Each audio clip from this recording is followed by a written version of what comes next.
எல்லையில் பிரச்சனை முடிவுக்கு வரும் என்று எதிர்பார்க்கப்பட்ட நிலையில் இப்போது இதோ மீண்டும் சீனா தன் வேலையை காட்டத் தொடங்கியுள்ளது. கல்வான் பள்ளத்தாக்கை குறிவைத்து நடத்தும் சீனாவின் அத்துமீறல் செயல்பாடுகள் மீண்டும் தொடங்கியுள்ளதாக செய்திகள் வந்து கொண்டிருக்கின்றன. ஆரம்பம் முதலே அதை எந்த விதத்திலும் முறியடிக்கும் விதத்தில் எதற்கும் தயாராக இந்தியா எல்லையில் இராணுவத்தை நிறுத்தியுள்ள நிலையில் மீண்டும் போர் சூழல் நிலவத் தொடங்கியுள்ளது. இரண்டு நாடுகளும் எல்லையில் இராணுவத்தை அதிகரிக்கும் நடவடிக்கைகளை மேற்கொண்டுள்ள போது இந்தியா போர் தொடங்கினாலும் 1962க்கும் சேர்த்து பதில் கொடுக்க காத்து கொண்டிருக்கக்கூடிய சூழ்நிலையில் ஒருவேளை சீனாவையும் கூட அதிர்ச்சியடைய செய்யும் ஒரு கண்டுபிடிப்பு நிகழ்ந்துள்ளது. அதிலும் 16 வயதே ஆன ஒரு சிறுவனால் இந்த கண்டுபிடிப்பு நிகழ்த்தப்பட்டுள்ளது என்பது மேலும் கவனத்தை பெறுகிறது. வெடிகுண்டுகளையும் கன்னி வெடிகளையும் கண்டுபிடித்து அளிக்கும் ஆட்டோமேட்டிக் ட்ரோன் ஒன்றை கண்டுபிடித்துள்ளான் குஜராத் மாநிலத்தை சேர்ந்த ஹர்ஷ்வர்தனிஸ் என்னும் 16 வயதேயான சிறுவன். இதில் மேலும் சிறப்பு என்னவென்றால் இந்த அமைப்பு இதுவரை உலகத்தில் வேற எந்த நாடும் கண்டுபிடிக்கவில்லை என்பதாகும். அதனால் தான் இந்த விஷயம் செய்திகளில் நிறைந்திருப்பதும் பெரிய அளவில் உயர்த்தி காட்டப்படுவதும். வெடிகுண்டுகளையும் கன்னி வெடிகளையும் தேடி கண்டுபிடித்து அளிக்கும் இந்த ட்ரோனுக்கு ஈகிள் A7 என்று பெயரிடப்பட்டுள்ளது. இந்தியாவின் கையில் மட்டுமே இந்த தொழில்நுட்பம் உள்ளது என்பதும் அதுவும் 16 வயதுடைய சிறுவனால் இந்த கண்டுபிடிப்பு நிகழ்த்தப்பட்டுள்ளது என்பதும் சிறப்பாக பார்க்கப்படுகிறது.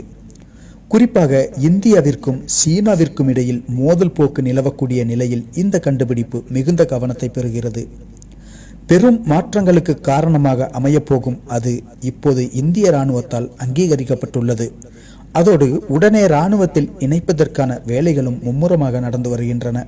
அதேபோல இராணுவ உயரதிகாரிகள் பலரும் ஹர்ஷ்வர்தனிஸை வெகுவாக பாராட்டியுள்ளார்கள்.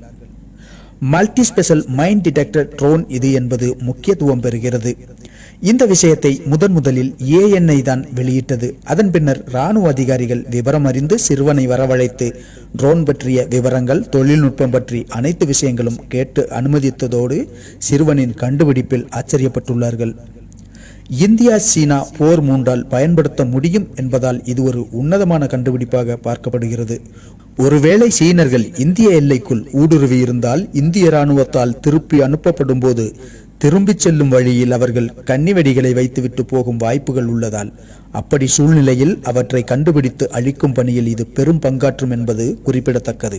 பல்வேறு நாடுகளிலிருந்து ஏராளமான ஆஃபர்கள் இப்போதே சிறுவனை நோக்கி வந்து கொண்டிருந்த போதிலும் அவற்றையெல்லாம் நிராகரித்து தனது கண்டுபிடிப்பு தனது தாய்நாட்டிற்கு மட்டுமே பயன்பட வேண்டும் என்பதில் உறுதியாக உள்ளதாக கூறப்படுகிறது.